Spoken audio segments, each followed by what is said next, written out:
Hello learners, this is me Archana. I hope आप सभी ने अपने क्वेश्चन पेपर को आंसर शीट से मैच कर लिया होगा। और जिस भी स्टूडेंट को आंसर शीट में डाउट है वो जाकर के एनटीए के वेबसाइट पे चैलेंज कर सकता है क्वेश्चन को विद डिटेल प्रूफ के साथ। अभी तक मैंने दो सेशन लिए हैं आपके, पार्ट 1 एंड पार्ट सेकेंड, जिसमें हमने ऑलमोस्ट 65 क्वेश्चन कवर किए हैं with detail explanation.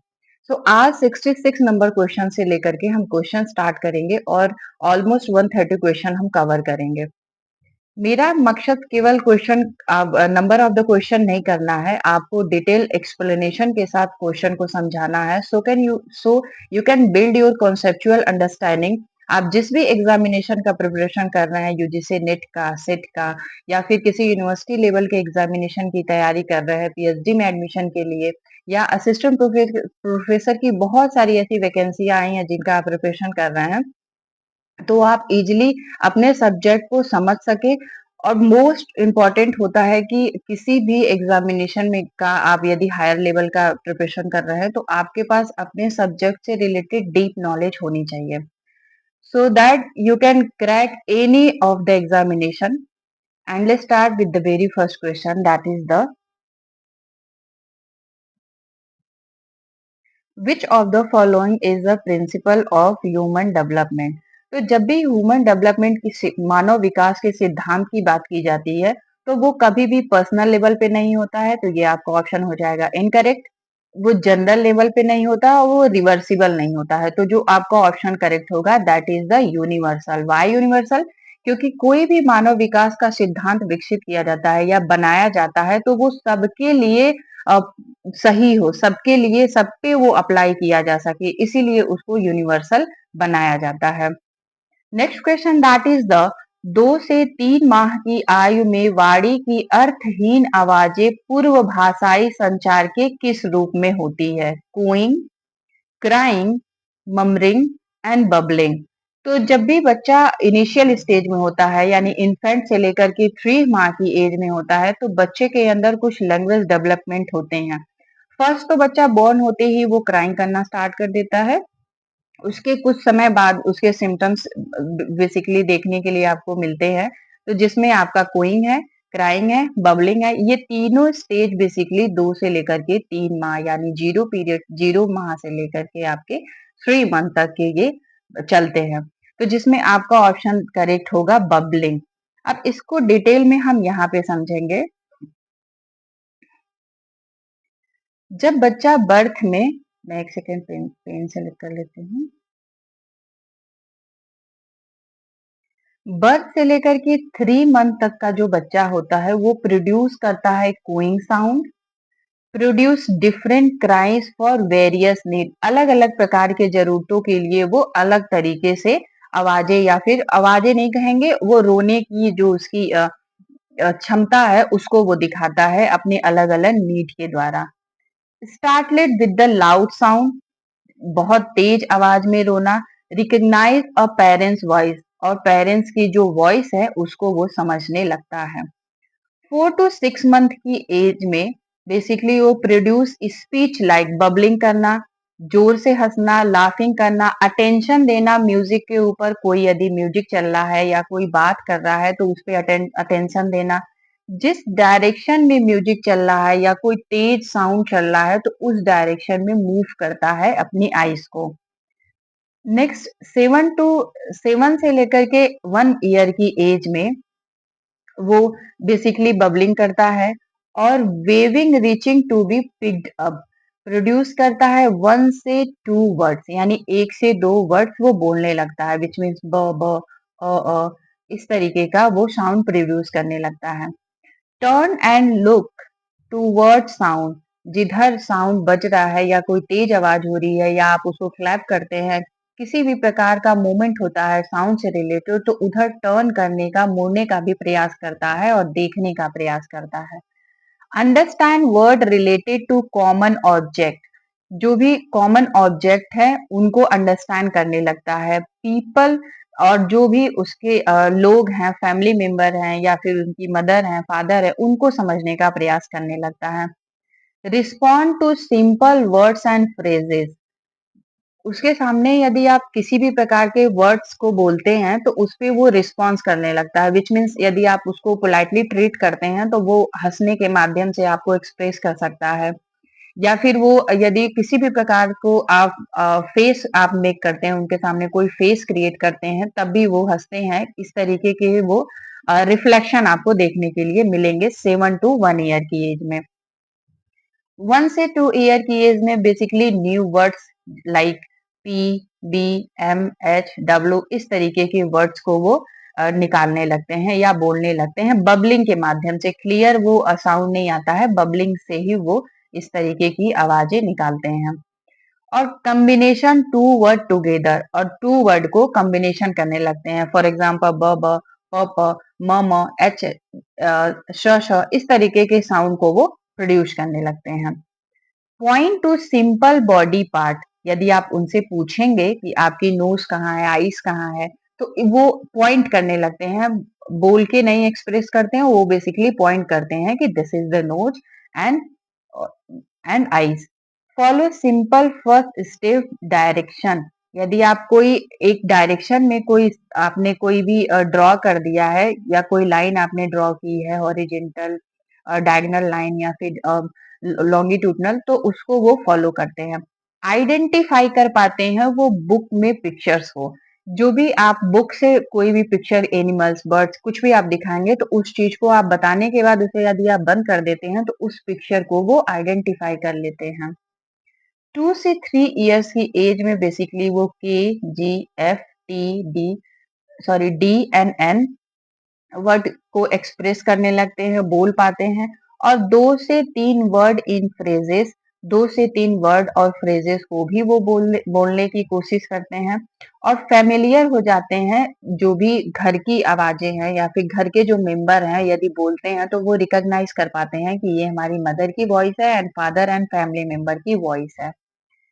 Follow to step direction, यदि आप कोई दो सिंपल लाइन आप ड्रॉ कर देते हैं तो उसको वो फॉलो कर सकते हैं। क्विकली अंडरस्टैंड न्यू वर्ड्स, जल्दी से वो कोई भी वर्ड्स को सीख लेते हैं। Understand basic opposite, for example big के अपोजिट स्मॉल, लॉन्ग के अपोजिट शॉर्ट। तो इस एज में बेसिकली बच्चा जो 2 से 3 ईयर की एज है, इसमें बेसिकली जो बच्चा होता है वो अपोजिट वर्ड्स को समझने लगता है।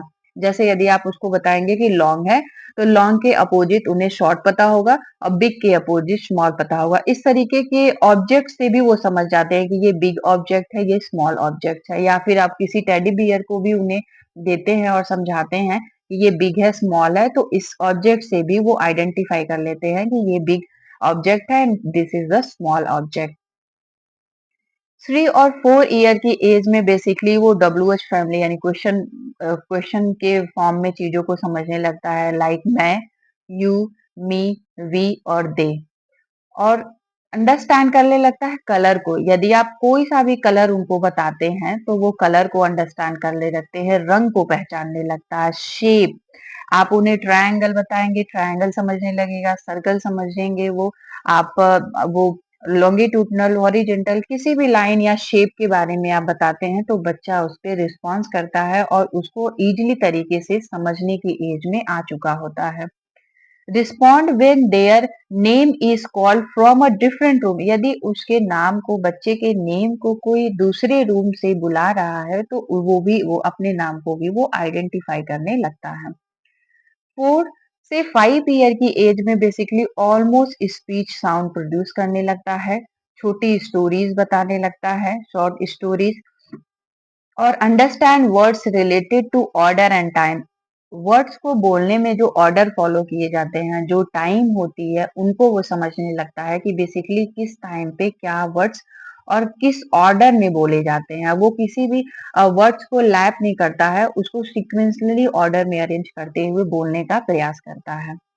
इसके अलावा जब बच्चा इस एज में होता है तो उसके कुछ फाइन मोटर स्किल्स भी डेवलप होते हैं। फॉर एग्जांपल यदि बच्चा बर्थ से 2 मंथ में है तो ओपन एंड क्लोज फिट यानी अपने मुट्ठी को ओपन कर सकता है और उसको बंद कर सकता है। Bring hand to and near mouth यानी अपने हाथ को अपने मुंह तक ला सकता है। आर्म को स्ट्रेच कर सकता है और हेड को एंड हैंड ओपन कर सकता है। आर्म स्ट्रेच करना, हैंड ओपन करना, ये बेसिकली न्यू बॉर्न बेबी से लेकर के 2 मंथ की एज तक होता है। 3 to 5 मंथ की एज में बेसिकली होल्ड करने लगता है टॉयज को। आप उन्हें कोई टॉयज देते हैं तो उसको वो होल्ड कर सकता है।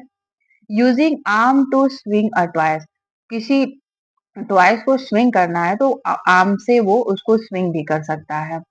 6 मंथ की एज में जो उसके फाइन मोटर स्किल डेवलप होते हैं वो बेसिकली ये होते हैं कि वो फिंगर फीड लार्ज फूड, यदि कोई आप बड़े फूड रखते हैं तो उनको वो खाने का प्रयास करता है।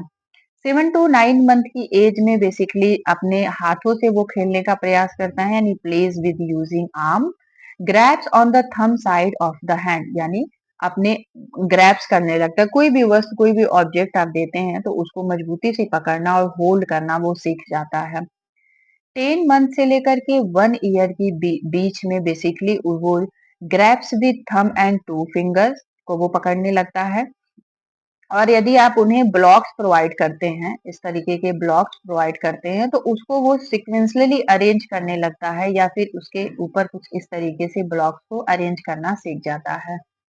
1 से 2 ईयर की एज में जो बच्चा होता है उसमें जो फाइन मोटर स्किल डेवलप होते हैं वो ये होते हैं कि सेल्फ फीड यूजिंग हैंड, अपने हाथ से वो खुद से खा सकता है।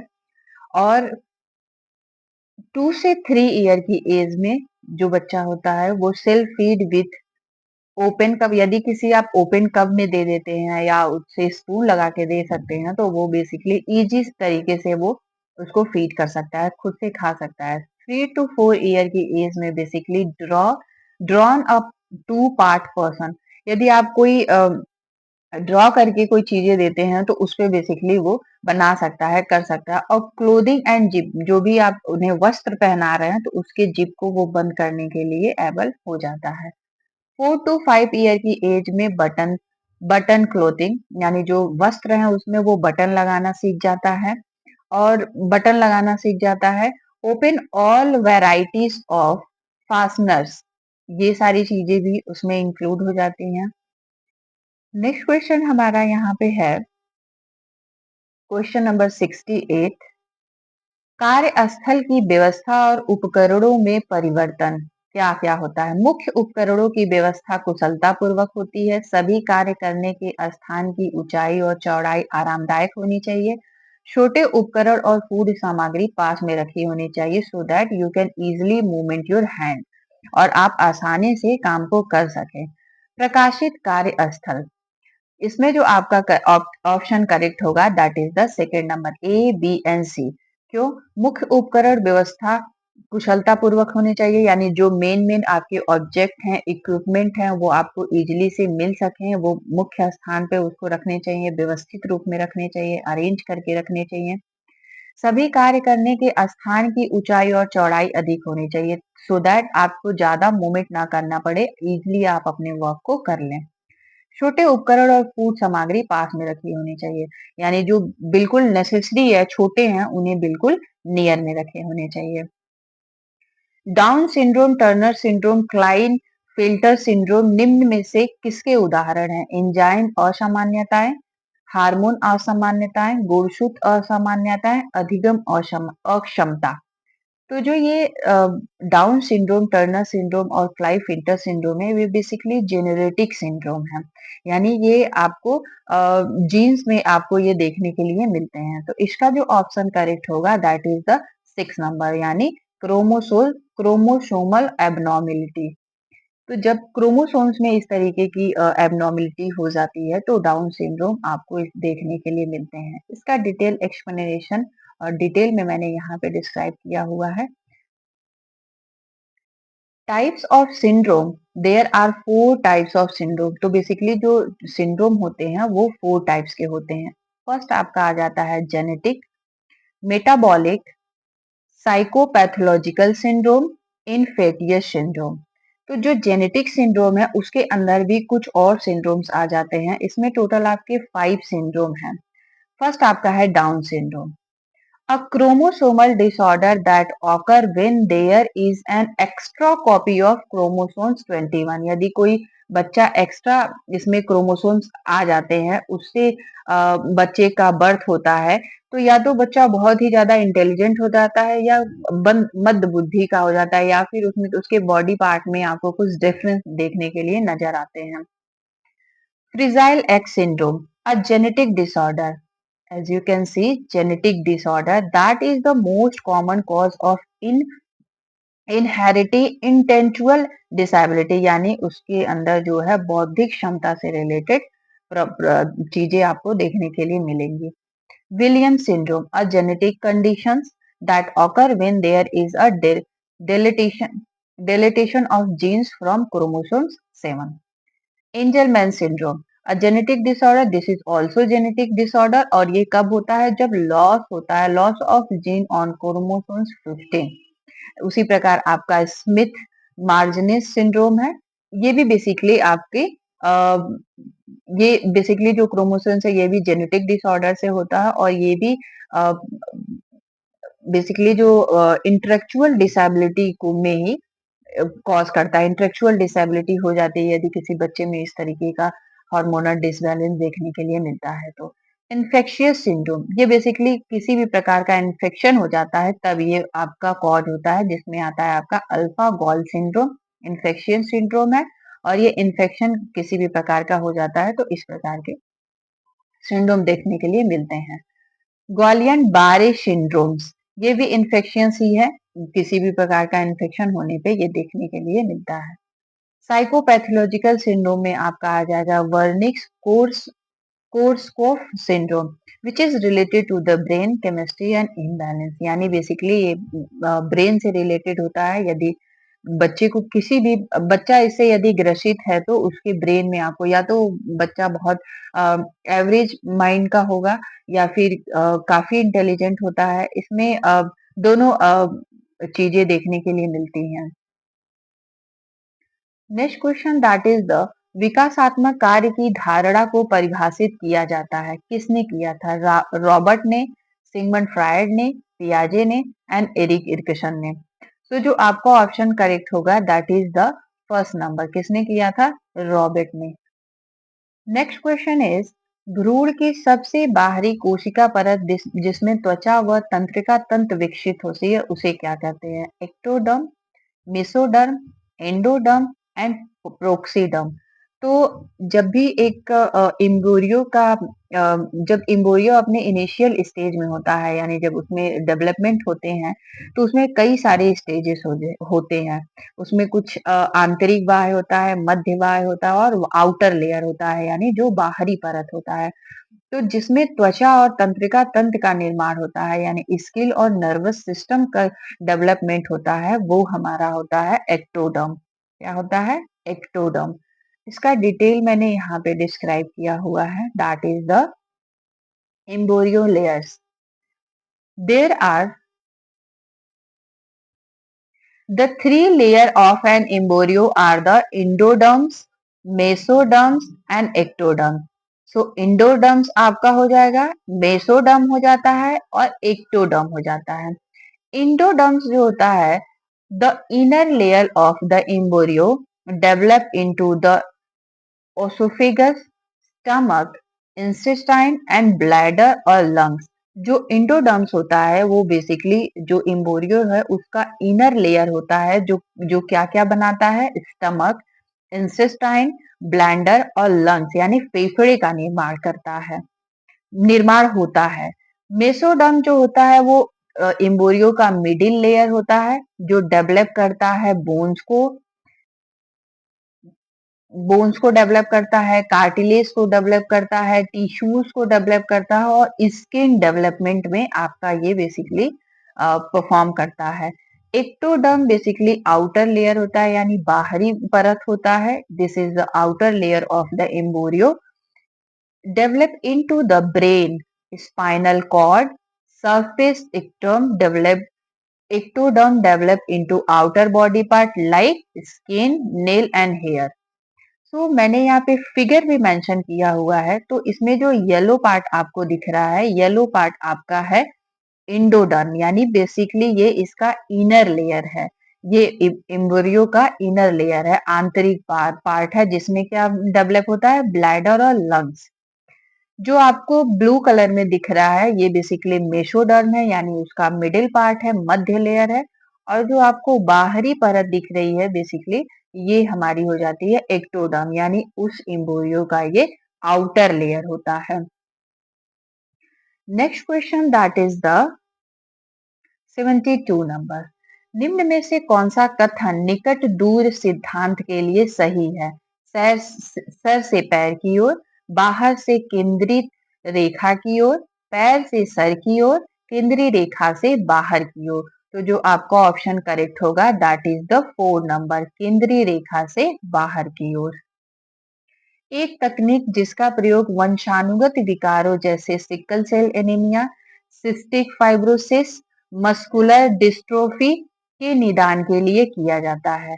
तो इसमें जो आपका इसमें ऑप्शन गिवन है इम्यूनोटेसिस, अल्ट्रासाउंड, ऑप्टियोमेट्री एंड एक्सरे। तो एक्सरे के द्वारा बेसिकली हड्डियों से रिलेटेड या कोई फ्रैक्चर है तो उससे रिलेटेड आपका ये एक्सरे कराया जाता है।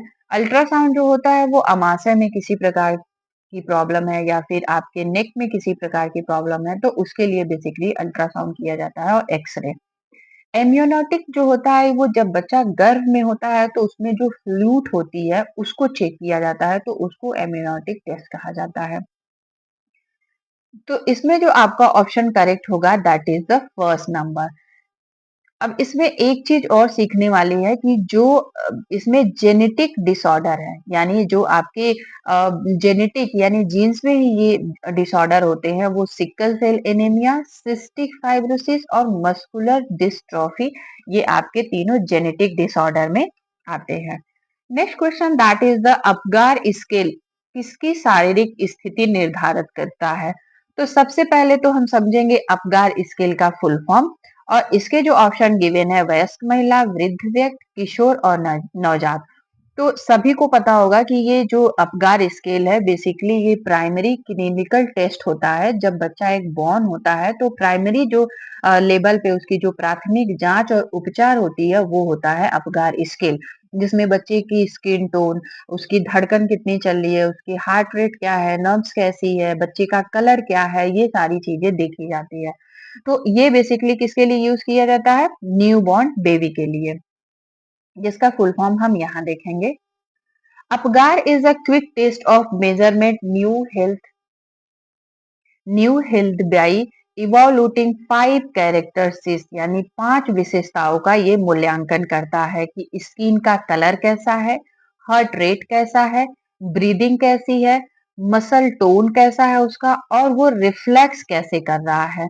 तो ये बेसिकली तब होता है जब बच्चा जन्म लेता है उसके 1 से 5 मिनट के अंदर, या फिर कभी कभी ये 10 मिनट के अंदर ही इसका टेस्ट किया जाता है।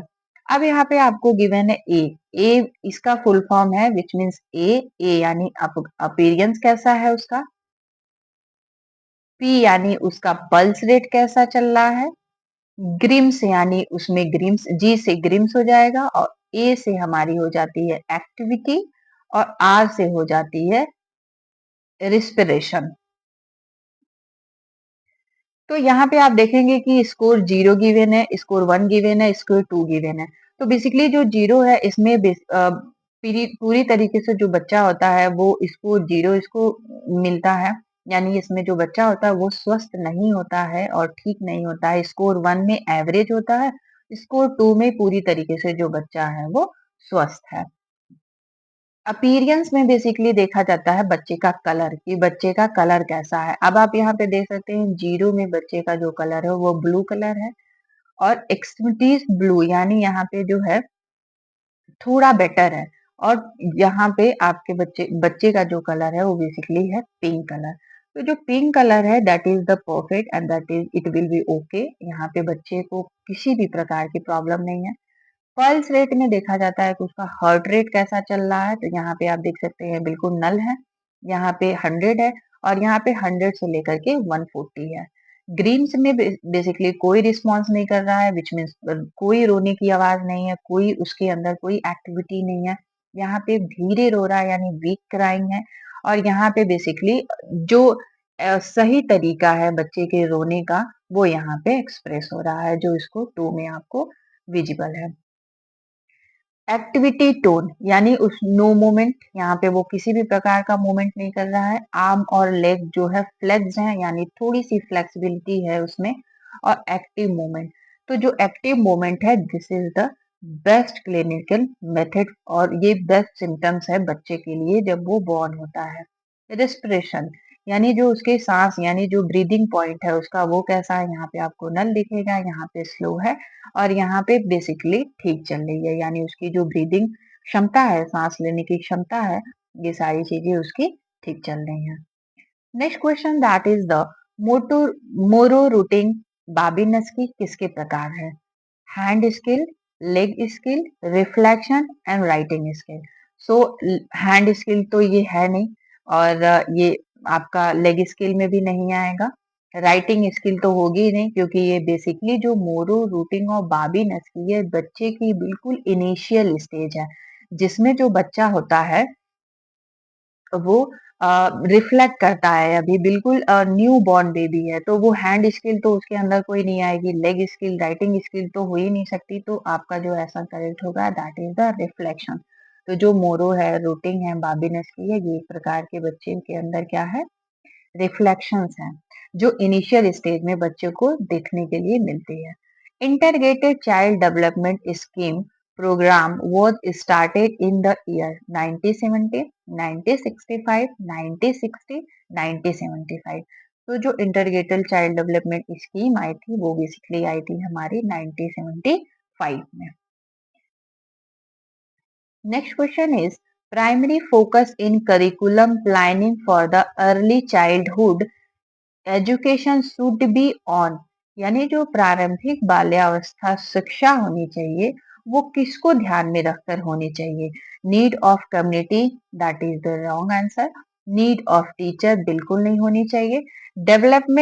Developmental need for of children, तो जो भी उस प्रारंभिक दौर में शिक्षा होती है वो बच्चे के चीजों को देखते हुए, बच्चे को सेंटर में रखते हुए, उसकी क्या नीड है उसको देखते हुए ये बेसिकली प्लानिंग जो है तैयार की जाती है, यानी प्रारंभिक शिक्षा होती है। और financial status of the family, इसका कोई रिलेशन इस क्वेश्चन से नहीं है। Next question is early childhood is generally recognised as the period in the age of group. कब होती है अर्ली चाइल्डहुड? आपका क्वेश्चन गिवन है जन्म से 3 वर्ष, गर्भावस्था से तो 8 वर्ष, जन्म से, तो ये बेसिकली जो आंसर आपका करेक्ट होगा that is the 4 number option, birth to 6 year. Basically जब बच्चा बॉर्न होता है, बर्थ होती है उसकी और 6 ईयर, यानी इसमें जो करेक्ट ऑप्शन होगा वो होगा आपका 2 से लेकर के 6 ईयर। ये जो बच्चे आते हैं वो हमारे आते हैं प्रारंभिक बाल्यावस्था में, लेकिन इस ऑप्शन में आपको जन्म से लेकर के 6 वर्ष गिवन है, तो हम यही ऑप्शन करेक्ट करेंगे। जन्म से पूर्व की कौन सी अवधि बीजावस्था कहलाती है? Which of the period of prenatal development is called germinal period? The period of fetus, the period of ovum, the period of infancy and embryo। तो जो आपका ऑप्शन करेक्ट होगा that is the second number, यानी डिम्ड अवस्था, यानी period of ovum. Next question is kindergarten विधि में निम्नलिखित में से कौन से आत्मा विभक्ति के साधन है? क्या है? Song, gesture and construction, song reading drawing, writing reading arithmetic, dancing, math and reading. तो किंडरगार्टन की विधि में जो बेसिकली बच्चों को सिखाया जाता है वो जो सेल्फ एक्सप्रेशंस होते हैं किंडरगार्टन में, वो आपके हो जाते हैं first number, which means song, gesture and construction. लगाव एक प्रकार है लगाव एक प्रकार जिसमें लगाव वाले व्यक्ति के प्रति चकित विरोधाभासी व्यवहार की विशेषता देखी जाती है। सुरक्षित, डिसओरिएंटिव यानी भटका भटका हुआ लगाव, पारस्परिक विश्वास, मैत्रीपूर्ण लगाव। तो जो आपका ऑप्शन करेक्ट होगा that is the second number, यानी डिसओरिएंटिव लगा हो जाता है, डिसओरिएंटिव अटैचमेंट हो जाती है। लिबिडो की अवधारणा सर्वप्रथम किसने दी थी? फ्रायड ने, पियाजे ने, जंग ने, एरिक्सन ने। तो जो जंग है इनसे यूजीसी नेट में और पीएचडी नेट का पीएचडी किसी भी आप कहीं पे पीएचडी के लिए भी प्रिपरेशन कर रहे हैं किसी यूनिवर्सिटी में देने के लिए, तो जंग से ऑलमोस्ट क्वेश्चन नहीं पूछे जाते हैं। क्वेश्चन बेसिकली जो पूछे जाते हैं वो फ्रायड से, पियाजे से और एरिक्सन से। तो जो लिबिडो की थियरी थी वो दी थी फ्रायड ने। इसका डिटेल में हम यहाँ समझेंगे। सिगमंड फ्रायड ने सिगमंड फ्रायड ने लिबिडो का कॉन्सेप्ट दिया था जिसमें उन्होंने बताया था कि is a force that derived human behaviour and personality, जो क्या बताता है मानव के व्यवहार को और उसके व्यक्तित्व को। साथ ही साथ उन्होंने साइकोसेक्सुअल डेवलपमेंट थियरी भी दी थी कि कैसे एक बच्चा जो है इनिशियल स्टेज से यानी बर्थ से लेकर के एडल्ट एज तक कैसे उसमें सेक्सुअल जो है सेक्सुअल डेवलपमेंट आते हैं। उसको इन्होंने स्टेजेस में डिवाइड किए थे। तो फर्स्ट स्टेज है आपका oral, anal, phallic, latency and genital. तो एज यहाँ पे जो ओरल का है वो बर्थ से लेकर के 1.5 साल तक है। एनल का स्टेज 1.5 साल से 3 इयर्स तक है। फैलिक स्टेज 3 to 6 इयर्स में आ जाती है। और latency stage basically 6 to puberty तक चलती है। और जेनाइटियल स्टेज प्यूबर्टी से लेकर के एडल्ट तक चलती है। अब इसके अंदर बच्चे में क्या क्या डेवलपमेंट होते हैं इन माउथ, एनस यानी जो ओरल स्टेज है इसमें बेसिकली बच्चे का इन माउथ यानी जिसमें वो सकिंग करता है, बिटिंग करता है, चीविंग करता है, यानी मदर फीड लेता है या फिर बॉटल फीड लेता है। एनल स्टेज जो होती है 1.5 से 3 इयर्स तक चलती है जिसमें वो ब्लेंडर पे कंट्रोल करना सीखता है, एनस से रिलेटेड चीजों को समझने का प्रयास करता है। फैलिक स्टेज जो होती है 3 to 6 ईयर होती है जो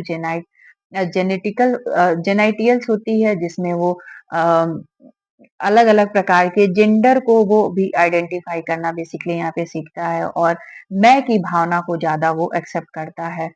मेरे टॉयज, मेरी बुक, मेरी कॉपी, इस तरीके की भावना इसके अंदर डेवलप होती है।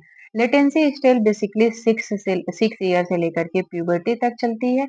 और जेनाइटियल स्टेज प्यूबर्टी से लेकर के एडल्ट तक चलती है जिसमें वो सारी सेक्सुअल इंटरेस्ट दिखाता है, सेक्सुअली इंटरेक्ट होता है अपोजिट अपोजिट सेक्स से। फैलिक स्टेज को इन्होंने जेनेटियल सेक्सुअल अट्रैक्शन कॉम्प्लेक्स, जब सिगमंड फ्रायड ने बताया था कि फैलिक स्टेज में ही बच्चे के अंदर genetic sexual attraction complex generate होते हैं, यानी ऑडिपस, जिस ऑडिपस उन्होंने ऑडिपस और इलेक्ट्रा कॉम्प्लेक्स बताए थे। ऑडिपस कॉम्प्लेक्स बताया था कि boy attract with his mother, यानी जो बॉय है वो अपनी मदर की तरफ अट्रैक्ट होता है और जो गर्ल है वो अट्रैक्ट होती है अपने फादर की तरफ।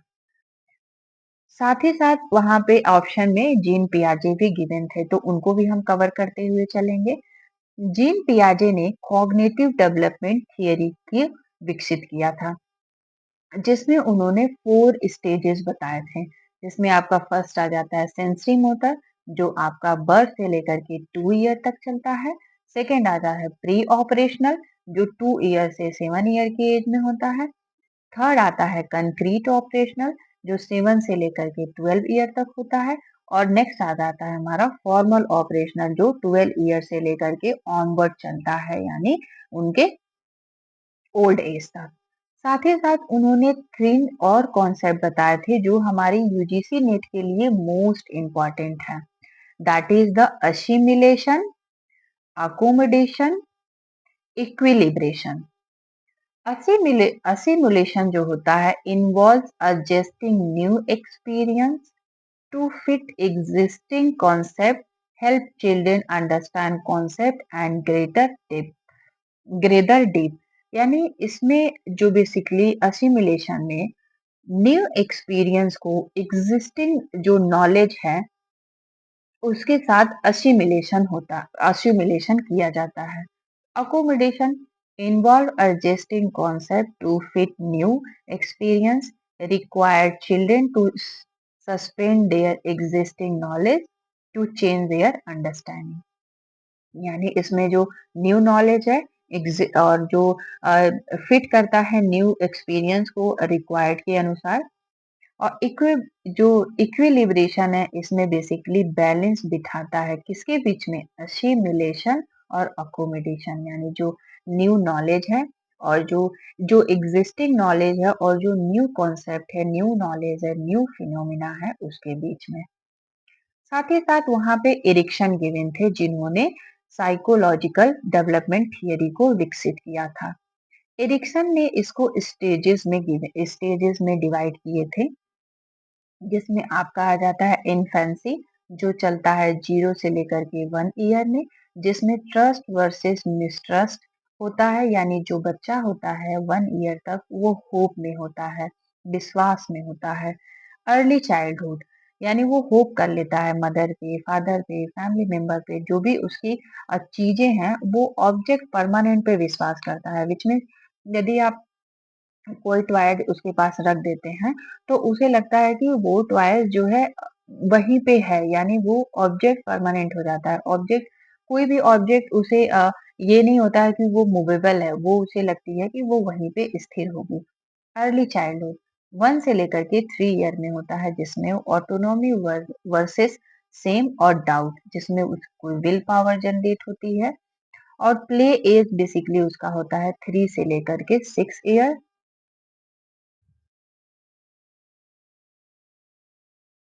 Give me a moment.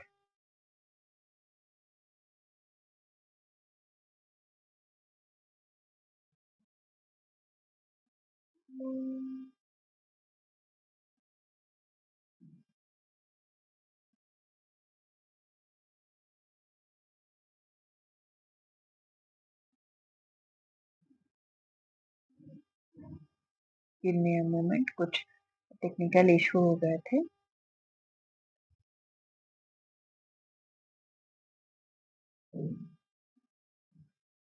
हाँ, तो हम थे यहाँ पे। Yes, this one is.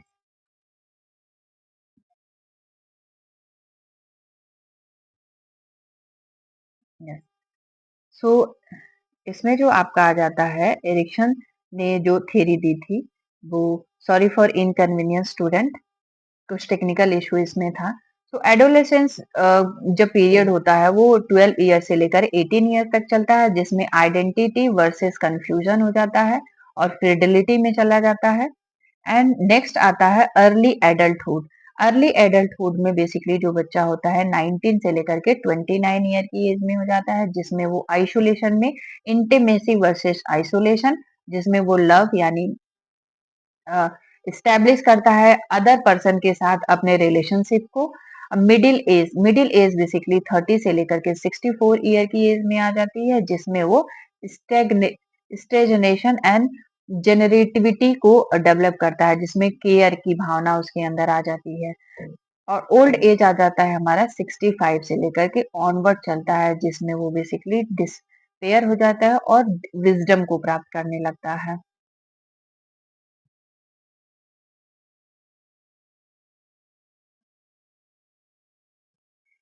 Next question is, किस उम्र में बच्चे किसी एक व्यक्ति के लिए कोई प्राथमिकता नहीं दिखाते हैं? 2 से 3 महीने, 6 से 7 महीने, 4 से 5 महीने, 9 से 13 महीने। तो जो आपका ऑप्शन करेक्ट होगा that is the first number, 2 से 3 महीने।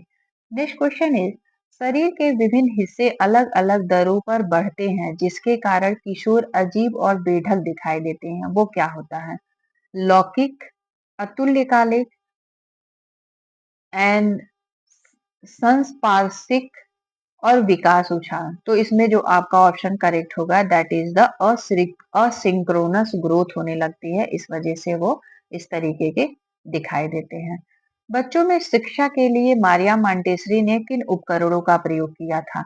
तो इसमें जो आप इसमें ऑप्शन गिवन है, संवेदी उपकरण, विभेदी उपकरण, डायरेक्टिव उपकरण और आविष्कार उपकरण। तो जो आपका ऑप्शन करेक्ट होगा दैट इज द संवेदी उपकरण, यानी सेंसरियल अपीयरेंस। कोई चीज आंखों से ओझल होकर भी अस्तित्व में रखती है, इस विचार को कहते हैं क्या? Reversibility, egocentrism, object permanence. तो जो आपका ऑप्शन करेक्ट होगा that is the object permanent. Egocentrism नहीं आता है। ईगोसेंट्रिज्म तब आता है जब बच्चा बेसिकली 2 ईयर से लेकर के 5 ईयर की बीच में होता है, जिसमें वो आई, वी, दे यानी मैं की भावना उसके अंदर विकसित हो जाती है। ऑब्जेक्ट परमानेंट जो होता है बिल्कुल इनिशियल स्टेज में होता है, जब बच्चा कुछ भी चीजें रिकॉग्नाइज नहीं कर पाता है, उसको समझ आता है जो भी आपने चीजें उसे बता दी हैं, कोई ऑब्जेक्ट दे दिया है, किसी ऑब्जेक्ट के साथ प्ले करने के लिए दिया है, तो वो समझता है कि वो ऑब्जेक्ट वहीं पे है, वो ऑब्जेक्ट परमानेंसी उसकी होती है। पूर्व बाल्यावस्था शिक्षा की किंडरगार्टन प्रणाली की शुरुआत किसने की थी? फ्रोबेल ने, पियाजे ने, महात्मा गांधी ने या गिज्जू भाई बघेला ने? तो जो पूर्व बाल्यावस्था में किंडरगार्टन प्रणाली की शुरुआत की थी वो की थी फ्रोबेल ने। नेक्स्ट क्वेश्चन इज सामाजिक विकास की मुख्य विशेषता बालकों की टोलियां होती है, यानी जब बालक अपनी ग्रुप को कब डेवलप करने लगता है? अर्ली अर्ली चाइल्डहुड में, मिडिल चाइल्डहुड में, लेट चाइल्डहुड में एंड कंप्लीट चाइल्ड, यानी वो पूरी तरीके से जब बाल्यावस्था को कंप्लीट कर लेता है उसके बाद वो ग्रुप्स बनाता है।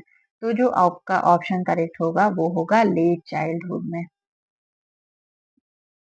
नेक्स्ट वन इज यूरोप में विकास एक शिक्षा प्रणाली जिसमें स्व निर्देशित गतिविधियों और स्व सुधार सामग्री पर विशेष बल दिया जाता है, क्या कहलाती है?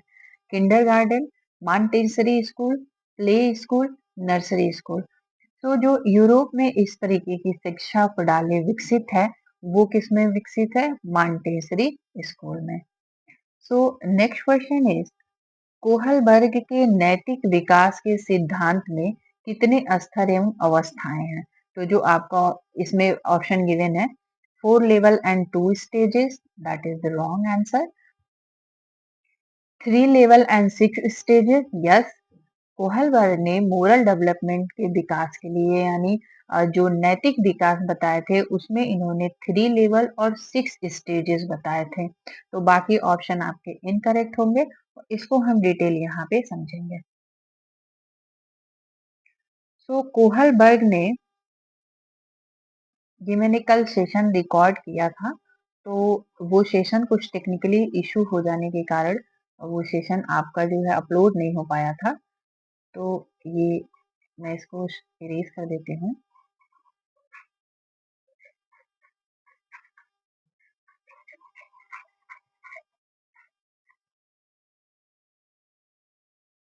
ओके, तो जो कोहलबर्ग थे उन्होंने मोरल डेवलपमेंट थियरी दी थी। उन्होंने बताया था कि उन्होंने जो थियरी दी थी उसमें 3 लेवल और 6 स्टेजेस दिए थे, जिसमें आपका फर्स्ट स्टेज आपका जो हो जाता है, give me a moment student.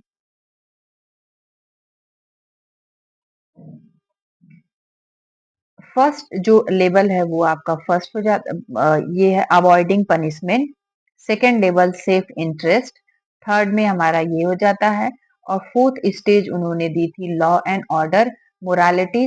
5 stage में सोशल कॉन्ट्रैक्ट में आ जाता है और 6 में वो अपने प्रिंसिपल को डेवलप कर लेता है।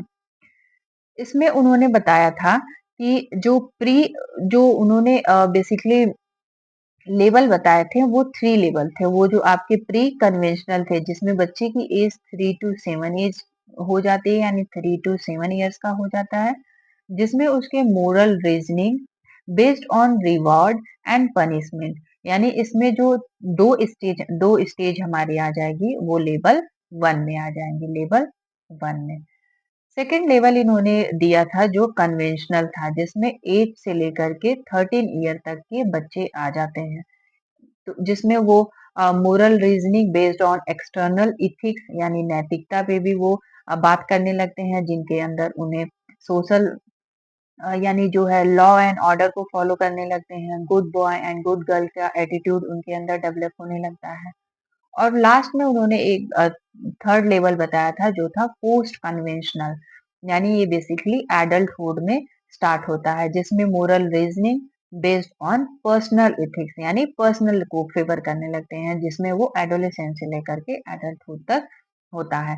यानी उनके पर्सनल थॉट क्या है, सोशल कॉन्ट्रैक्ट करने लगते हैं, अपने खुद के सिद्धांत विकसित करने लगते हैं, और समाज में किसी भी प्रकार का यदि कुछ गलत हो रहा है तो उसके ऊपर भी व्हाई व्हाट के क्वेश्चन मार्क इस तरीके के उनके अंदर डेवलप होने लगते हैं।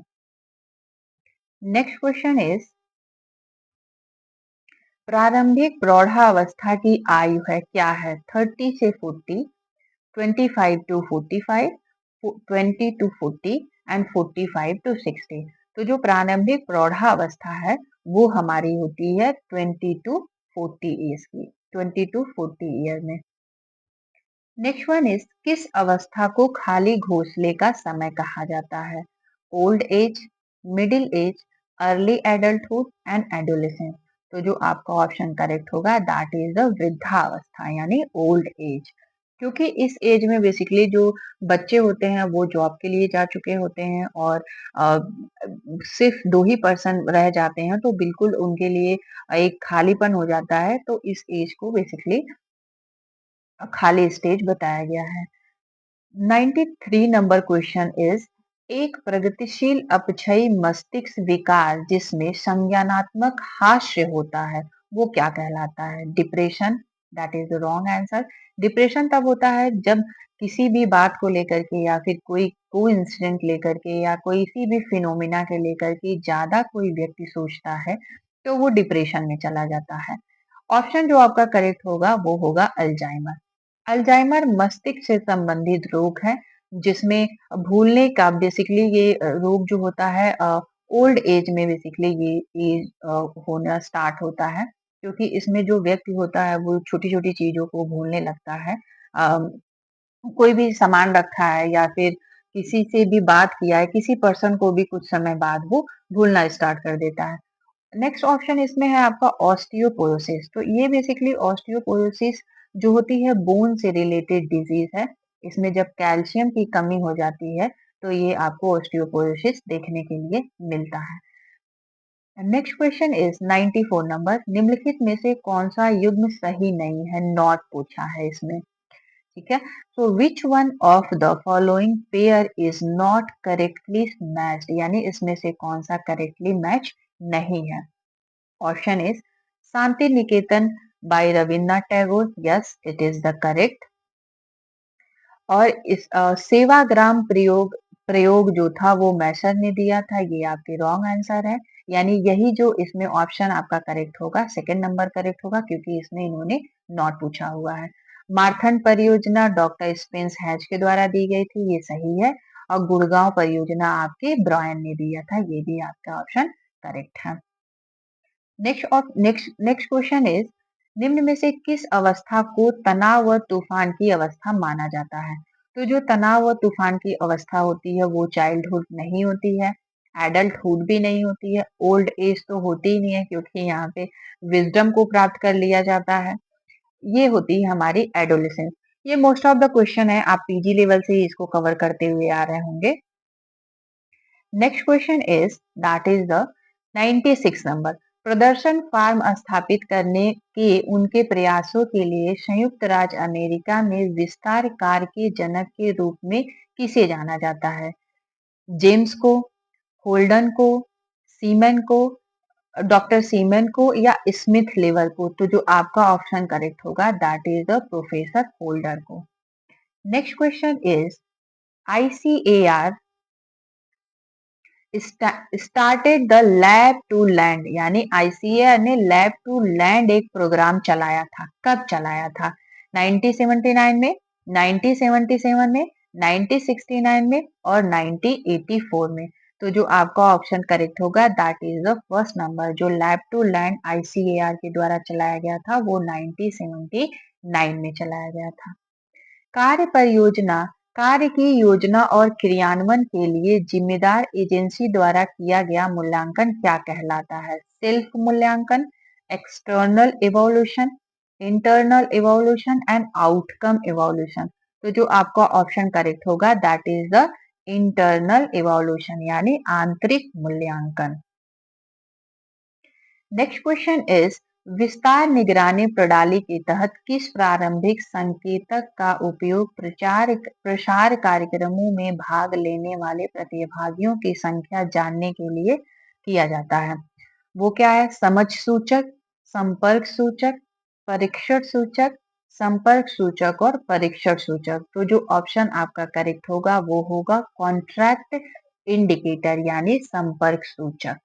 क्योंकि बिना संपर्क के आप कोई भी जो भी कार्यक्रम है प्रसार से रिलेटेड उसको आप वहां पे लागू नहीं कर सकते, इम्प्लीमेंट नहीं कर सकते बिना उनके जाने समझे उनके नीड को आइडेंटिफाई किए।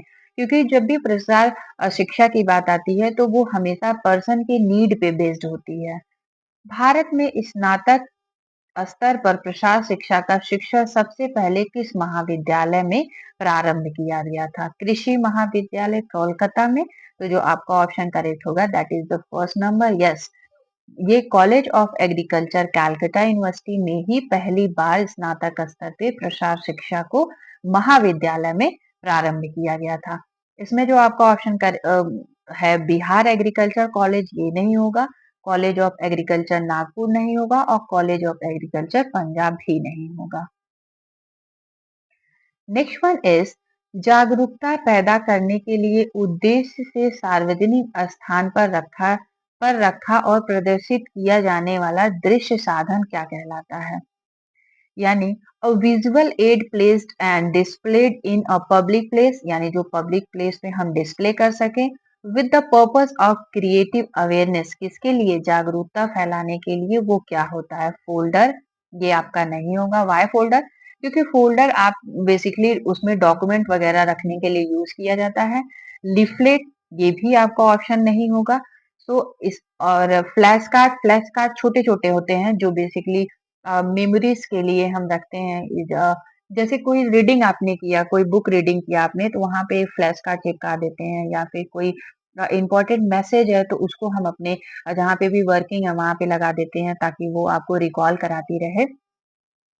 पोस्टर जो होता है, पोस्टर में बेसिकली इसमें अ, मोटे अक्षरों में जो भी वर्ड्स होते हैं बोल्ड अक्षरों में लिखे जाते हैं। तो जो आपका ऑप्शन करेक्ट होगा दैट इज द तो जो आपका ऑप्शन करेक्ट होगा वो होगा हमारा फोर्थ नंबर यानी पोस्टर, जो पब्लिकली हम उसे दृश्य साधन के रूप में यूज कर सकते हैं। यहाँ पे एक चीज और आपको समझने वाली है, दृश्य साधन यानी जो विजुअल है, यानी इसमें आपको किसी भी प्रकार की वॉइस नहीं सुनाई देगी। ये क्या है? सिर्फ देख सकते हैं इसमें, और ये पब्लिकली इसको हम कर सकते हैं, इसको बता सकते हैं।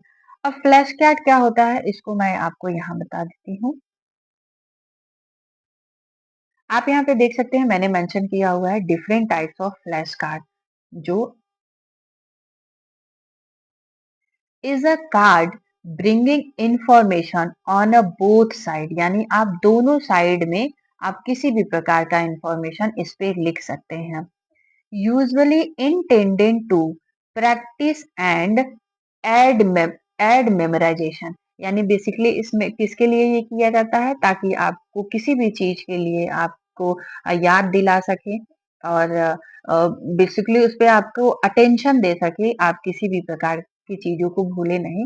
तो इसमें मैंने यहाँ पे फिगर भी मेंशन किया हुआ है, आप देख सकते हैं इस तरीके के फिगर हैं, छोटे छोटे फ्लैश कार्ड होते हैं जिनको हम यूज करते हैं। नेक्स्ट क्वेश्चन इज विधि प्रदर्शन कौन से प्रकार की संचार विधि है? यानी individual contract method, group contract method, community contract method एवं मास लेवल पे यानी मास कॉन्ट्रैक्ट मेथड। मास लेवल जो होता है, मास कम्युनिकेशन जो होता है, इंडिविजुअल कम्युनिकेशन का मतलब होता है जब हम वन पर्सन यहाँ है और वन पर्सन यहाँ है, दोनों के बीच में कोई इंट्रैक्शन, ये इंडिविजुअल यानी व्यक्तिगत रूप से जाकर के हम इस पर्सन से मिलके बातचीत हो रही है। ग्रुप में क्या होता है कि जब ये भी सभी मिल करके एक ग्रुप क्रिएट किए हैं और उसमें बात हो रही है। कम्युनिटी थोड़ा सा बड़ा रूप हो जाता है और मास कम्युनिकेशन यानी मास रूप पे मास जो कॉन्ट्रैक्ट होता है वो बेसिकली बहुत बड़ी जनसंख्या होती है। सो इसमें जो आपका ऑप्शन करेक्ट होगा दैट इज द समूह संपर्क विधि यानी group contract method. Next question is slide projector किस प्रकार के प्रेक्षण पर आधारित है? Which means slide projector is based on which types of projection? Direct projection, indirect, reflected and parallel. तो जो आपका ऑप्शन इसमें करेक्ट होगा दैट इज द डायरेक्ट प्रक्षेपण। डायरेक्ट प्रक्षेपण। नेक्स्ट क्वेश्चन इज एक संगोष्ठी में मॉडरेटर की भूमिका के संबंध में निम्नलिखित में से कौन सा कथन गलत है? ध्यान दीजिएगा यहाँ पे इनकरेक्ट पूछा है।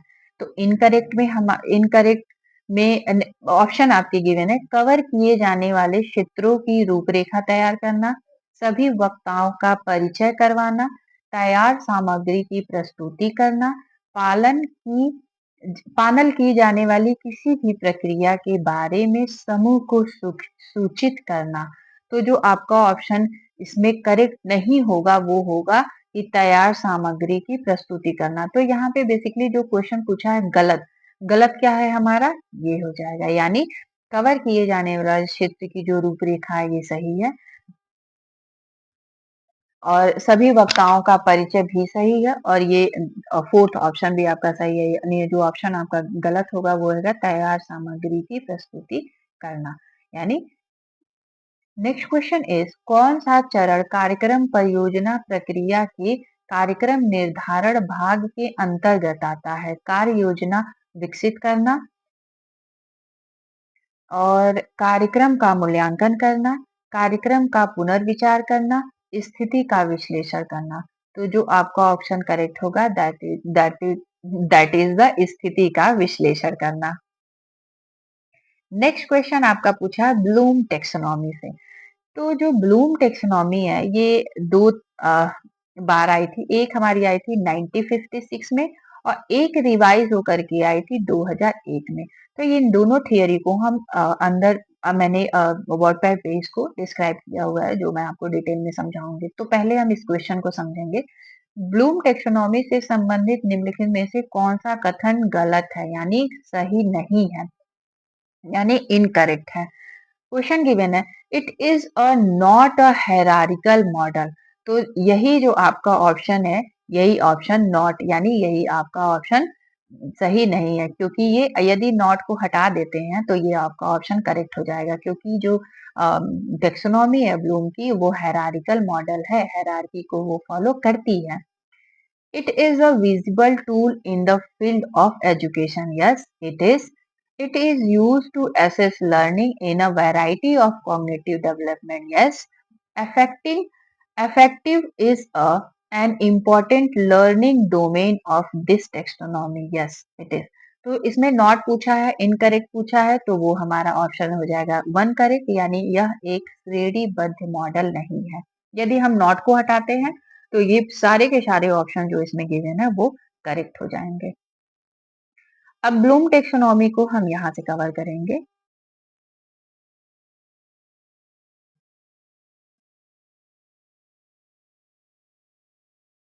So, Bloom taxonomy is a framework to categorizing educational goals जो बताता है कैटेगराइज किया गया है शिक्षा के लक्ष्य को। It was developed by Bloom and his committee of educators in 1956। तो जो आपको ये फर्स्ट स्लाइड दिख रही है ये बेसिकली 1956 में डेवलप किया गया था और इसमें सिक्वेंसली चलता है। ये बेसिकली हायरार्की को फॉलो करता है, कुछ इस तरीके से ये हायरार्की को फॉलो करता है। यानी इसमें जो आपका फर्स्ट स्टेप होगा वो होगा हमारा नॉलेज, सेकंड होगा हमारा कॉम्प्रिहेंशन,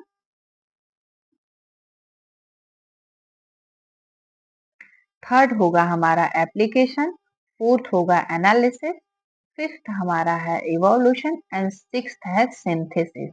यानी ये हमारा 2 हो जाएगा और ये हमारा फर्स्ट नंबर होगा। अब जो ब्लूम की टैक्सोनॉमी है वो बताती है कि पहले जो होता है बच्चे के अंदर जो नॉलेज को डेवलप होता है, फिर उस नॉलेज का वो कॉम्प्रिहेंशन, उसका एप्लीकेशन, सिंथेसिस मूल्यांकन करके, एनालिसिस करके मूल्यांकन करके वो उसका सिंथेसिस करता है। अब इसमें टू नो स्पेसिफिक फैक्ट जानने की प्रयास में रहता है, टर्म, कॉन्सेप्ट, प्रिंसिपल और थियरीज यानी वो फैक्ट के बारे में, कॉन्सेप्ट के बारे में, कुछ टर्म्स के बारे में और थियरीज और सिद्धांतों के बारे में वो जानकारी हासिल करता है। उसके बाद to understand, interpret, compare, contrast of, explain, यानी जब वो नॉलेज को गेन कर लेता है तो वो इंटरप्रेट करना सीखता है और कंपेयर करना जानता है। थर्ड नंबर पे आपका आएगा to apply knowledge to new situation to solve problem, और जो भी इसने यहाँ पे कंपैरिजन किया हुआ है उसको क्या करता है, अप्लाई करता है। किसमें, एप्लीकेशन वाले पार्ट में अप्लाई करता है और सिचुएशन के हिसाब से प्रॉब्लम को सॉल्व करता है।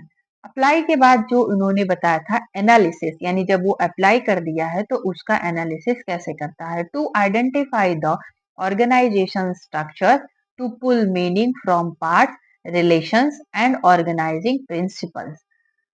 उस जब ये एनालिसिस कर लेता है, अब जो भी इसने चीजें अप्लाई की हुई हैं तो उसके बाद उसका मूल्यांकन करता है जिसमें वैल्यू लॉजिक को यूज करता है, और लास्ट में वो आ जाता है सिंथेसिस, यानी to create something, to integrate ideas into a solution, to purpose and action plan, to formulate a new classification schemas, यानी न्यू स्कीमास को डेवलप करने लगता है इसके बेसिस पे। इसी के बाद इनकी जो टीम है उन्होंने 1956 के बाद जो है इसको रिवाइज किया हुआ था, और रिवाइज करके ब्लूम की जो है टेक्सोनॉमी को कुछ इस प्रकार से प्रेजेंट किया, जिसमें लॉन्ग जो इसमें आपकी गिवन है लॉन्ग टर्म थिंकिंग स्किल है, yes. Higher order thinking skill है, तो ये भी बेसिकली हायरार्की को ही फॉलो करती है। इस तरीके से ये आपकी हायरार्की यहाँ पे बनती है। तो इसमें जो फर्स्ट नंबर पे आ जाएगा रिमेम्बरिंग, यानी किसी भी कार्य को करने से पहले उसको किसी भी फैक्ट को रिकॉल किया जाता है, यानी रिकॉल स्पेसिफिक फैक्ट। सेकंड आ जाता है आपको उस जो भी आपने कॉल रिकॉल किया है स्पेसिफिक फैक्ट को उसको अंडरस्टैंड करने के लिए, यानी grasps graphs meaning and instructional material. Understanding के करने के बाद आप उस चीज को अप्लाई करते हैं, यानी use information in a new but similar situation, यानी आप उसी सिचुएशन पे उसी उसको आप अप्लाई करते हैं जिस नॉलेज को आपने गेन किया हुआ है। अप्लाई करने के बाद आप उसको देखते हैं कि आइडेंटिफाई रिलेशनशिप, उन दोनों के बीच में रिलेशनशिप क्या है, यानी आप उसको एनालाइजिंग करते हैं। और फोर्थ नंबर पे सॉरी फिफ्थ फिफ्थ नंबर पे आप उसका मूल्यांकन करते हैं, और लास्ट में आ जाता है उसकी क्रिएटिंग हो जाती है, यानी use information to create something new, यानी कुछ न्यू डेवलपमेंट करने के लिए इस पे बात होती है, न्यू डेवलपमेंट इसके द्वारा किया जाता है। नेक्स्ट क्वेश्चन इज 107, कृषि उच्च शिक्षा के लिए पाठ्यक्रम विकास ढांचे के चरण नीचे सूचीबद्ध हैं, क्या क्या हो सकते हैं, क्रियान्वित करना, जरूरतों को इसको बेसिकली सिक्वेंसली अरेंज करना है, जरूरतों को पहचानना, निगरानी और मूल्यांकन करना, या विकास करना। तो जो आपका ऑप्शन करेक्ट होगा that is the third number. Why third number, क्योंकि सबसे पहले किसी भी पाठ्यक्रम की या किसी भी कार्य की प्लानिंग करने के लिए हम नीड को आइडेंटिफाई करते हैं। किसको आइडेंटिफाई करते हैं, नीड को। नीड को आइडेंटिफाई करने के बाद हम उसका विकास करते हैं, विकास करने के बाद हम उसको लागू करते हैं, यानी उसको क्रियान्वित करते हैं, उसको इम्प्लीमेंट करते हैं, और लास्ट में उसकी मॉनिटरिंग करके मूल्यांकन करते हैं कि जो भी हमने प्लानिंग की है या जो भी हमने कार्य बनाए हैं वो कितना उद्देश्यपूर्ण रहा है, कितने उसमें हमने जो जिस गोल से हमने उसे बनाए थे उस गोल को वो फॉलो कर रहा है या नहीं। नेक्स्ट क्वेश्चन इज जो हमने अभी अभी कवर किया है, ये बेसिकली आपका पूछ रहा है संशोधित, यानी जो संशोधित होकर के आया था 2001 में जो ब्लूम की टेक्सोनॉमी आई थी उसकी बात ये कर रहा है। संशोधित ब्लूम टेक्सोनॉमी के कुल संज्ञानात्मक प्रक्रियाएं कितनी थी, तो कितनी थी अभी अभी हमने कवर किया है, वो थी हमारी टोटल 6। नेक्स्ट क्वेश्चन इज किसने सामाजिक शिक्षा को जीवन भर और पूरे जीवन के लिए शिक्षा के रूप में परिभाषित किया है, नाइफ ने, महात्मा गांधी जी ने, जवाहरलाल नेहरू ने एंड अब्दुल कलाम ने। तो जो आपका ऑप्शन करेक्ट होगा that is the Mahatma Gandhi ji ने। नेक्स्ट क्वेश्चन इज नवीन भारत साक्षरता कार्यक्रम कब प्रारंभ किया गया था? 1 अप्रैल 2022 को, 10 अप्रैल 2022 को, 29 जुलाई 2020 में और 1 अप्रैल 2023 को। तो जो नवीन भारत साक्षरता है वो हमारी 1 अप्रैल 2022 को। ये इस तरीके से जो सन वाइज जो या फिर ईयर से या कोई प्रोग्राम है या कोई गाइडलाइन है उससे बेसिकली एक से दो क्वेश्चन ही आते हैं, तो मेक श्योर कर लें कि आप इन्हें भी अपने एग्जाम में पढ़ के जाएं। निम्न में से कौन से विस्तार प्रशिक्षण के सिद्धांत हैं? तो विस्तार प्रशिक्षण का जो सिद्धांत है वो है इसमें ऑप्शन गिवन है वो हमें मैच करना है। प्रभावी शिक्षण की स्थिति, विशिष्ट और समस्त रूप से परिभाषित उद्देश्य, कुछ प्रकार के शैक्षिक परिवर्तन पूरे करना, केवल एक ही प्रशिक्षण विधि का उपयोग करना। तो जो आपका ऑप्शन करेक्ट होगा that is the second number option, यानी A B and C. A B and सी।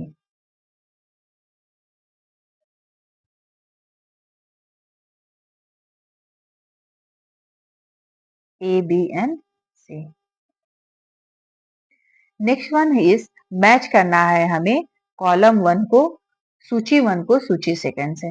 तो इसमें प्रौढ़ शिक्षा ब्यूरो कब आया था, साक्षर भारत कार्यक्रम कब आया था, राष्ट्रीय प्रौढ़ और शिक्षा कार्यक्रम कब आया था और सामाजिक शिक्षा कब आई थी। तो जो ये आपका ऑप्शन करेक्ट होगा that is the second number. Why second number? क्योंकि जो प्रौढ़ शिक्षा ब्यूरो आई थी वो बेसिकली नई दिल्ली में, और साक्षर भारत कार्यक्रम आया था वो प्रौढ़ महिला शिक्षा साक्षरता पर केंद्रित था। और राष्ट्रीय प्रौढ़ शिक्षा जो आई थी वो बेसिकली हमारी 1978 में, और सामाजिक शिक्षा जो आई थी वो 1952 में आई थी। नेक्स्ट वन इज किस कार्यक्रम के नेतृत्व शैली को सहभागी नेतृत्व के रूप में जाना जाता है? निरंकुश, लोकतांत्रिक, हस्तक्षेप रहित, मानव व्यक्तित्व, मानव महान व्यक्ति नेतृत्व। तो इसमें जो आपका ऑप्शन करेक्ट होगा that is the second number, यानी वो जो होती है डेमोक्रेटिव लीडरशिप, डेमोक्रेटिव इसमें लीडरशिप होता है। निम्नलिखित में से किस समिति में भारत के पंचायती राज की लोकतांत्रिक विकेंद्रित स्थानीय सरकार प्रणाली की स्थापना का सुझाव दिया गया था? कौन सी ऐसी समिति थी जिसमें पंचायती राज के लोकतांत्रिक विकेंद्रीकृत स्थानीय को दिया गया था? तो वो क्या थी? अशोक मेहता समिति, जीवी जेवी के राव समिति, एल एम सिंघवी समिति, बलवंत राय मेहता समिति। तो जो आपका ऑप्शन करेक्ट होगा दैट इज द बलवंत राय मेहता समिति आई थी, जिसमें पंचायती राज से रिलेटेड बातें की गई थी, पंचायती राज से रिलेटेड प्रोस्पेक्टस और चीजें जो है जारी की गई थी। सीडीएफ का फुल फॉर्म क्या है? यानी जो सीडीएफ है उसका फुल फॉर्म क्या है? संचित, सॉरी, क्यूमुलेटिव डिस्ट्रीब्यूशन फंक्शन, यानी आपका हिंदी में यहाँ गिवन है संचित वितरण कार्य, सामुदायिक वितरण कार्य यानी community distribution force, community development facilitators, compulsory development factors. तो जो आपका ऑप्शन करेक्ट होगा that is the third number, यानी सामुदायिक विकास सुविधाकर्ता, सामुदायिक विकास सुविधाकर्ता। नेक्स्ट वन इज व्यवसायिक अवसर की पहचान में निम्नलिखित चरण शामिल है? कौन कौन से ऐसे चरण शामिल हैं जो सामुदायिक अवसर के लिए की पहचान करते हैं? Identification of the business opportunity involve following step. कौन कौन से स्टेप आपके इसमें आ जाएंगे? तो इसमें आपका जो आ जाएगा वो होगा हमारा निवेश के अवसर का प्रारंभिक मूल्यांकन। Yes it is. सुविधाओं सुविधाओं और सुविधाओं और मानव व्यवहार का बाजार में संरक्षण, ये आपका ऑप्शन नहीं होगा। उत्पादन और सेवाओं का चयन, यस। प्रस्तावित उद्यम के बारे में पर्याप्त जानकारी का संग्रह, तो ये तीनों आपके ऑप्शन करेक्ट होंगे। और बी आपका, सॉरी, इसको सीक्वेंसली अरेंज करना था। गिव मी अ स्टूडेंट, यहाँ पे मिस्टेक हो गई है। इसमें जो बेसिकली होगा कि निवेश के अवसर का प्रारंभिक मूल्यांकन, तो ये आपका फर्स्ट नंबर पे आएगा।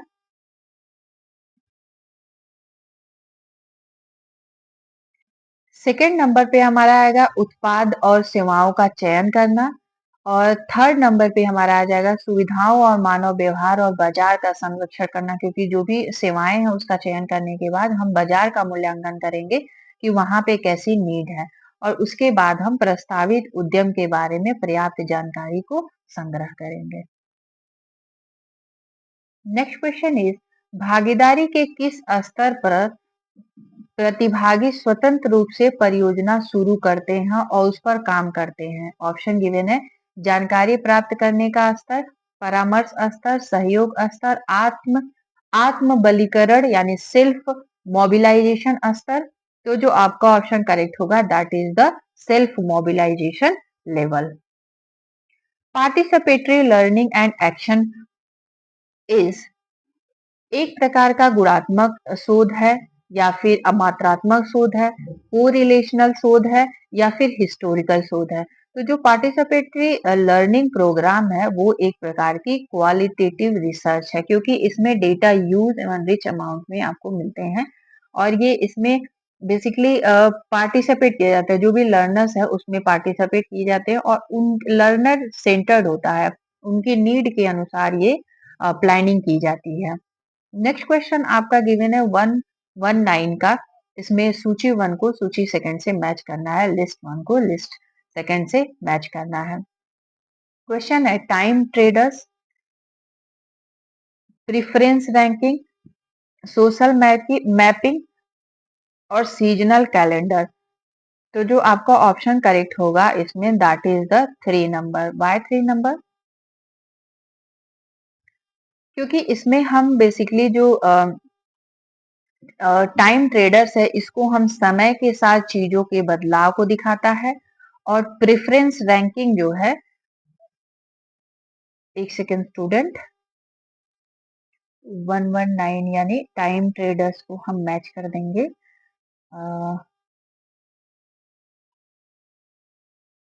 टाइम ट्रेडर्स को मैच हो जाएगा हमारा, समय के साथ चीजों में बदलाव को दिखाता है, और प्रेफरेंस रैंकिंग जो होती है वो बेसिकली लोगों की क्या प्राथमिकता है, और लोग प्राथमिकताएं चुनने के लिए वोट करते हैं। और सोशल मैपिंग हो जाएगी, वो हमारी एक गांव के विभिन्न क्षेत्रों और संसाधनों को दर्शाता है। और सीजनल जो कैलेंडर हो जाता है वो बेसिकली जलवायु, फसल और पोषण आदि को की भिन्नताओं के बारे में दर्शाता है। 120 आपका आ जाता है, जो है आईसीडीएस कार्यक्रम के तहत सार्वजनिक यानी इंटीग्रेटेड जो चाइल्ड डेवलपमेंट स्कीम है, उस प्रोग्राम में सार्वजनिक स्वास्थ्य बुनियादी ढांचे के माध्यम से सेवाएं प्रदान की जाती है। कौन कौन सी सेवाएं प्रदान की जाती है? तो इसमें बेसिकली आपका हो जाएगा रेफरल सेवा, यानी रेफर किया जाता है, और पूरक पोषण यानी सप्लीमेंट्री न्यूट्रिशन दिया जाता है। जो सप्लीमेंट्री सप्लीमेंट्री न्यूट्रिशन इसमें प्रोवाइड की जाती है। इसमें जो इम्यूनाइजेशन है वो नहीं किया जाता है, इम्यूनाइजेशन नहीं किया जाता है, और प्री स्कूल और नॉन फॉर्मल एजुकेशन का इसमें कोई बेसिकली प्रावधान नहीं है। नेक्स्ट वन इज, निम्न में से कौन सा कार्यक्रम स्वर्ण जयंती ग्राम स्वरोजगार योजना में शामिल नहीं है? कौन सा ऐसा कार्यक्रम है जो उसमें ये हमारा जो है स्वर्ण जयंती ग्राम स्वरोजगार योजना उसमें शामिल नहीं है? एकीकरण ग्राम विकास योजना, सांसद आदर्श ग्राम योजना, ग्रामीण युवाओं के रोजगार के लिए प्रशिक्षण, गंगा कल्याण योजना। तो जो आपका ऑप्शन करेक्ट होगा वो होगा सांसद आदर्श ग्राम योजना, ये आपका ऑप्शन करेक्ट होगा, ये हमारा इसमें शामिल नहीं है। Next one is, Microsoft India private limited NSDC के संयुक्त तत्वाधान में महिला के डिजिटल कौशल के विकास हेतु पहल कब की गई थी? कब ये पहल की गई थी? तो ये जो आपका ऑप्शन गिवन है 28 अक्टूबर से 2010, 28 अक्टूबर से आपका ये आपका 28 अक्टूबर से 2010, 28 अक्टूबर से 2018, 28 अक्टूबर से 2020, 28 अक्टूबर से 2023। तो जो आपका ऑप्शन इसमें करेक्ट होगा ये आपका आया था 2018 में, 2018 में।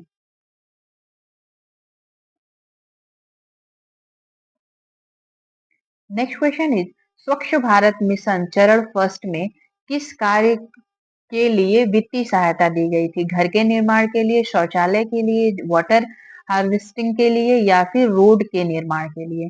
तो जो आपका ऑप्शन करेक्ट होगा दैट इज द बेसिकली इसमें क्या बनाया गया था? शौचालय निर्माण के लिए।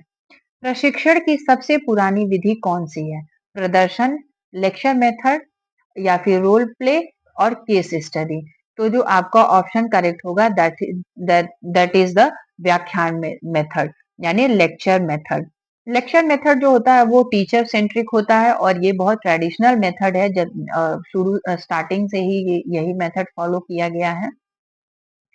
और प्रदर्शन होता है यानी जब आप किसी भी चीज का डेमोन्स्ट्रेशन करके बच्चों को बताते हैं। रोल प्ले में बच्चे खुद उसमें रोल प्ले करते हैं यानी उनको किसी भी कार्यक्रम में पार्टिसिपेट किया जाता है और उनके रोल मॉडल के हिसाब से उनको रोल प्ले करने के लिए मिलता है। फॉर एग्जांपल आपने देखा होगा कि नेहरू के रोल प्ले करते हुए बच्चे आपको दिखते हैं या फिर गांधी जी का रोल प्ले करते हुए दिखते हैं। तो वो बेसिकली रोल प्ले के माध्यम से वो समझ सीखते हैं चीजों को। और केस स्टडी तब होता है जब ये बेसिकली पीजी लेवल पे आकर के जब डेजिटेशन होता है या फिर किसी भी प्रकार का ऐसे कोई रिसर्च कर रहा है तब किसी केस पे आपको केस स्टडी के लिए देखने के लिए इसमें मिलता है। नेक्स्ट वन इज स्पार्टम दो अमीनो एसिड का डायपेप्टाइड है। किन किन दो अमीनो एसिड का है? टाइरोनेसिस तथा ग्लूटामिक एसिड का, एस्पार्टिक एसिड तथा फिनाइल एलिन का, ट्रिप्टोफैन तथा ग्लाइसिन का, फिनाइल एलिन तथा टाइरोसिन का। तो जो एस्पार्टम है ये दो अमीनो एसिड का डाइपेप्टाइड है। किसका किसका है? ये हमारा हो जाता है एस्पार्टिक एसिड और फिनाइल एनालिन का।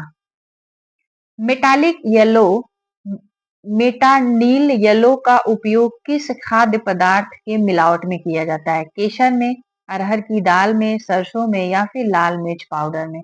तो जो आपका ऑप्शन करेक्ट होगा that is the second number यानी जो भी अरहर की दाल है उसमें मेटालिन येलो मिलाया जाता है। आपने कभी ये ऑब्जर्व भी किया होगा कि ये बहुत येलोइश दाल मार्केट में दिख रही है तो वो बेसिकली ये उसमें कलर ही मिलाया जाता है जिससे वो काफी उसमें शाइनिंग भी दिखती है आपको और वो ज्यादा मात्रा में वो येलोइश दिखता है। अम्लीय और क्षारीय माध्यम में भोजन पकाते समय कौन से पादप वर्णक के रूप में कोई महत्वपूर्ण परिवर्तन नहीं होता है? यानी आप उसको चाहे एसिड में कुकिंग उसकी हो रही हो चाहे उसकी कुकिंग एल्कलाइन में हो रही हो उसमें किसी भी उस पिगमेंट में किसी भी प्रकार का परिवर्तन नहीं होता है। वो है आपका कैरोटीनॉइड, बेटालिन, क्लोरोफिल, एंथोसाइनिन। तो जो आपका ऑप्शन करेक्ट होगा कैरोटीनॉइड। आप फॉर एग्जाम्पल मैं इसका एग्जाम्पल आपको दूंगी। जो आप घरों में गाजर का हलवा वगैरह बनाते हैं तो आप उसमें देखे होंगे कि आप जिस भी प्रकार का बेसिकली ये एलोई जो ऑरेंज कैरेट होता है उसी से बेसिकली लोग घर पे बनाते हैं। तो आप उसको जब किसी भी फॉर्म में यानी आप उसमें शुगर मिलाते हैं या मिल्क का उपयोग करते हैं या ऑयल के द्वारा भी उसमें आप सारी चीजें मिलाते हैं तो उसके कलर पे कोई इफेक्ट आपको देखने के लिए नहीं मिलता है यानी उसके एज इट इज कलर बने होते हैं। तो क्यों होता है? क्योंकि उसमें कैरोटीनाइड की मात्रा अधिक होती है। इसमें जो बेटालिन गिवन है, बेटालिन हो गया आपका, एंथोसाइनिन हो गया और क्लोरोफिल हो गया। इसको हम यहां से समझेंगे।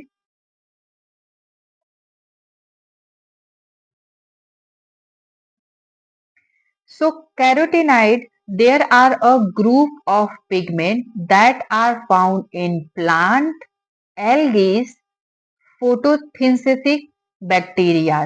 किसमें किसमें मिलता है? बेसिकली प्लांट में, एल्गीज में और जो फोटोसिंथेटिक बैक्टीरिया हैं they are responsible for the red orange They are responsible for the red, orange, and yellowish color. For many plant and fruit, carotenoid are the fat soluble. तो ये carotenoid कैसा होता है? Fat soluble components हैं।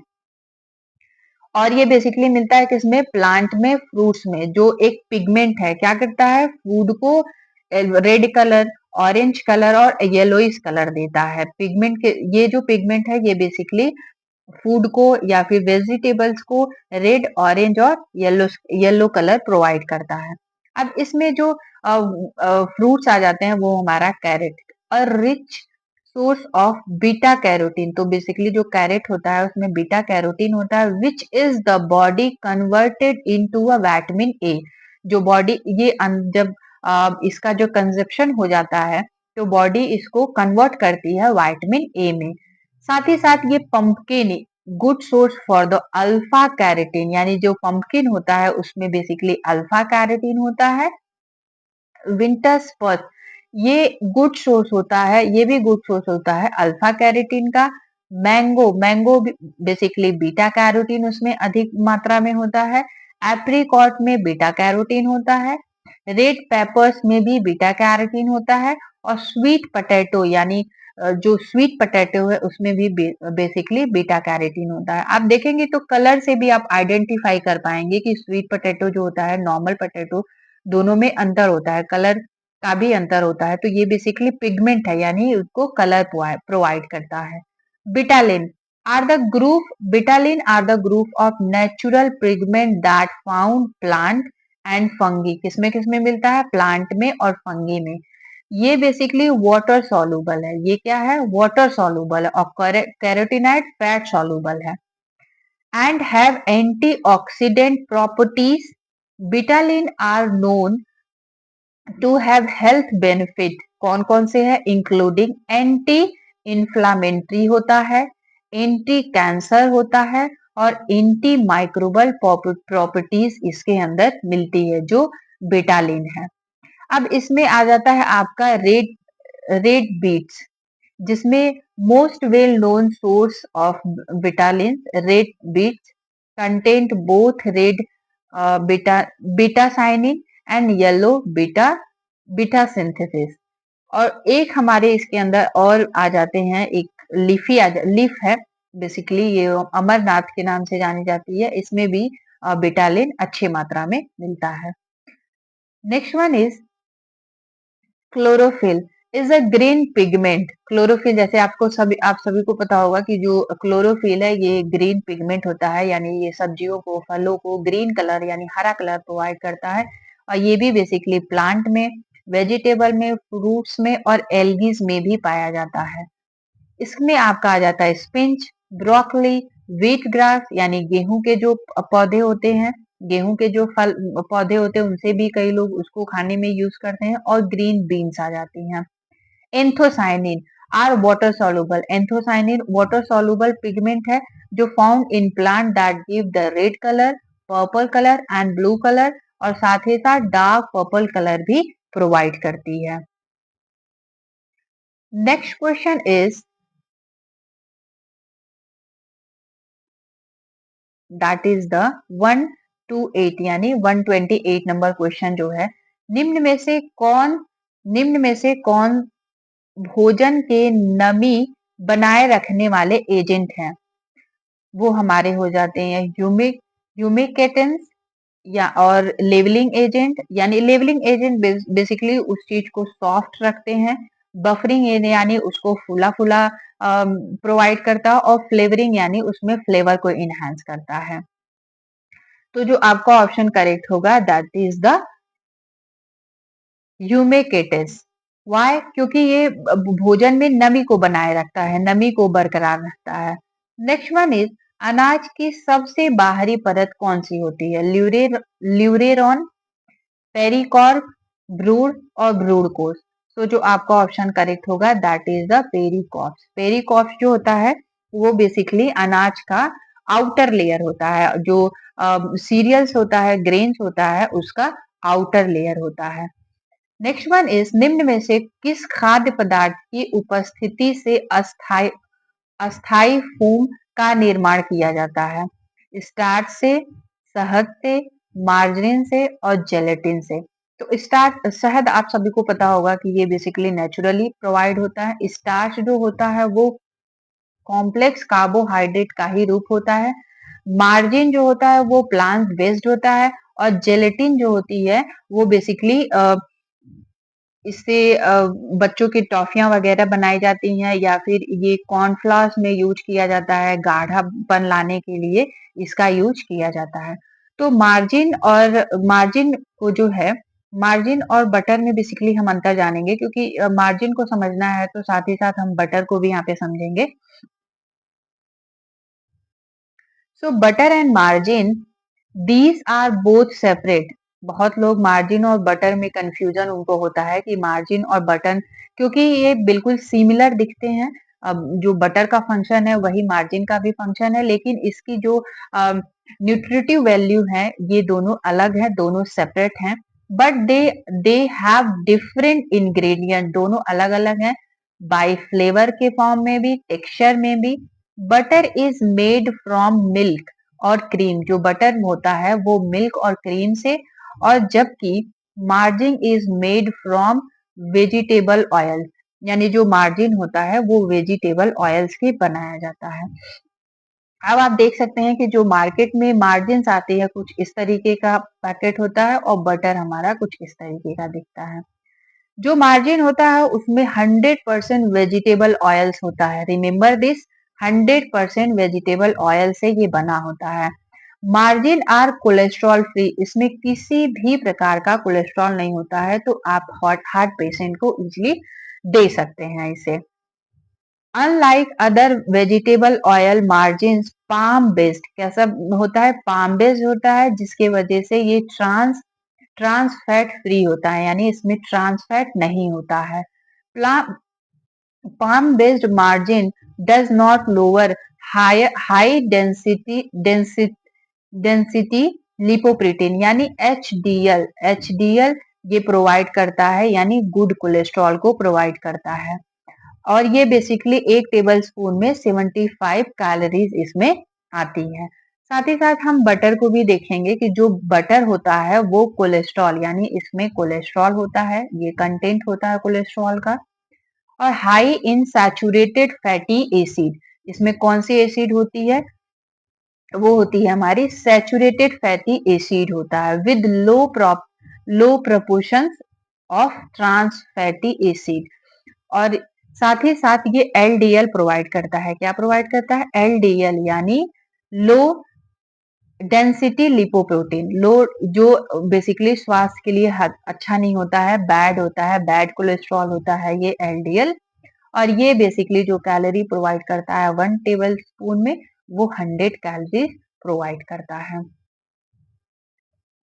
जो next question आपका है वो है आपका 131, यानी 131 नंबर क्वेश्चन से लेकर के 150 और भी उसमें इंक्लूडेड क्वेश्चन है जो मैं आपको कराऊंगी कल। आई होप आपको सेशन अच्छा लगा होगा। सेशन अच्छा लगा होगा तो इसको करिएगा लाइक, शेयर एंड सब्सक्राइब।